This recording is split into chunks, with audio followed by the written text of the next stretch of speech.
السلام علیکم ورحمۃ اللہ وبرکاتہ الحمدللہ رب العالمین اللہم صلی علی محمد وعلی آل محمد۔ یہ ہمارے ہاتھ میں ایک کتاب ہے رسائل و مسائل۔ مولانا مودودی رحمہ اللہ سے کچھ سوالات جو ہوتے تھے وہ اس میں مرتب کیے گئے، اور اس میں یہود کے حوالے سے، قرآن پاک کے حوالے سے ایک اہم سوال جو آج ہم آپ کے سامنے پڑھنے جا رہے ہیں، جو مولانا مودودی سے پوچھا گیا اور مولانا نے اس کا کیا جواب دیا، وہ آئیے ملاحظہ کرتے ہیں۔ پیج نمبر 271 کے اوپر ہے یہ سوال، ہے 226 نمبر۔ کوئی بھائی پوچھتے ہیں میرے ذہن میں دو سوال بار بار اٹھتے ہیں، ایک یہ کہ وَضُرِبَتْ عَلَيْهِمُ الظِّلَّ وَالْمَسْكَنَةِ، یعنی سورہ بقرہ کی آیت نمبر 61 جو یہود کے بارے میں نازل ہوا ہے، اس کا مفہوم کیا ہے؟ اگر اس کا مطلب وہی ہے جو معروف ہے تو فلسطین میں یہود کی سلطنت کے کیا معنی؟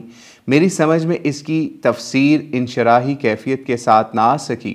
اگر اس کے معنی یہ لیے جائیں کہ نزول قرآن پاک کے زمانے میں یہود ایسے ہی تھے، تو پھر مفسرین نے دائمی ذلت و مسکنت میں کیوں بحثیں فرمائی ہیں؟ بہرحال یہود کے موجودہ اقتدار و تسلط کو دیکھ کر ذلت و مسکنت کا واضح مفہوم سمجھ میں نہیں آیا۔ تو اس کا جواب مولانا نے کیا دیا وہ سنیے۔ ضربت علیہم الظل والمسکنہ بعد اعوذ باللہ من الشیطان الرجیم کے بارے میں میرا بھی یہی عقیدہ ہے کہ یہ تا قیامت ہے۔ اس میں فلسطین کی موجودہ اسرائیلی حکومت بن جانے سے کوئی فرق نہیں پڑتا۔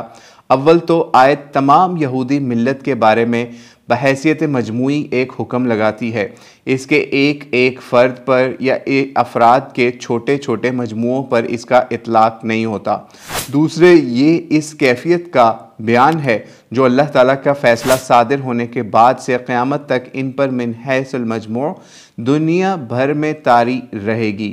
اس سے یہ لازم نہیں آتا کہ اس طویل مدت کے دوران میں کبھی کسی مختصر مدت کے لیے بھی زمین کے کسی گوشے میں انہیں قوت اقتدار نصیب نہ ہو۔ دراصل اس آیت کو سمجھنے کے لیے یہودی قوم کی اس تاریخ سے واقف ہونا ضروری ہے جو حضرت عیسیٰ علیہ السلام کے بعد سے آج تک گزری ہے۔ اس تاریخ کو اور ان کی موجودہ حالت کو جو بحیثیت مجموعی دنیا میں آج بھی پائی جاتی ہے بغور دیکھا جائے تو قرآن مجید کے ان ارشادات کی پوری تصدیق ہو جاتی ہے۔ بعد اعوذ باللہ من الشیطان الرجیم وَإِذْ تَأَذَّنَ رَبُّكَ لَيَبْعَثَنَّ عَلَيْهِمْ إِلَى يَوْمِ الْقِيَامَةِ مَن يَسُومُهُمْ سُوءَ الْعَذَابِ۔ سورہ الاعراف کی آیت نمبر 167 ہے، اور جب اعلان کر دیا تیرے رب نے کہ وہ قیامت تک ان پر کسی نہ کسی ایسے شخص کو مسلط کرتا رہے گا جو ان کو سخت عذاب دے۔ پھر آگے فرمایا آل عمران کی آیت نمبر 112 کے اندر ضربت علیہم الظل اینما ثقفوا الا بحبل من اللہ وحبل من الناس، یعنی اس کا مطلب کہ ان پر ذلت تھوپ دی گئی جہاں بھی وہ پائے جائیں بجز اس کے کہ کہیں ان کو اللہ کی طرف سے اور انسانوں کی طرف سے تحفظ کی پوری ضمانت مل جائے۔ پوری تاریخ یہی بتاتی ہے کہ وقتاً فوقتاً دنیا کے کسی گوشے میں کوئی نہ کوئی طاقت ایسی اٹھتی رہی ہے جو یہود کو خوب مارتی اور کھدیڑتی رہی، اور جہاں کہیں بھی وہ خیریت سے رہے، اپنے بلبوتے پر نہیں بلکہ اللہ کے دیے ہوئے مواقع کی بنا پر کسی دوسرے ہی انسانی گروہ کی حمایت میں آ جانے کی وجہ سے رہے۔ موجودہ یہودی ریاست بھی برطانیہ اور امریکہ کی حمایت میں ہی قائم ہوئی ہے، باقی ہے اور انہی کی حمایت میں باقی ہے، اور یہ حمایت جس وقت بھی ہٹے گی اس ریاست کا حشر دنیا دیکھ لے گی۔ میرا خیال یہ ہے کہ اللہ تعالیٰ اس قوم کو فنا نہیں کرنا چاہتا بلکہ نمونہ عبرت بنا کر باقی رکھنا چاہتا ہے۔ اگر اس پر مسلسل عذاب کا کوڑا ہی برستا رہتا تو یہ کبھی فنا ہو چکی ہوتی۔ اللہ تعالیٰ نے اپنی حکمت سے اس کے باقی رہنے کا یہ انتظام کر دیا ہے کہ کہیں وہ پیٹی جاتی ہے تو کہیں اللہ سے اسے پناہ بھی مل جاتی ہے۔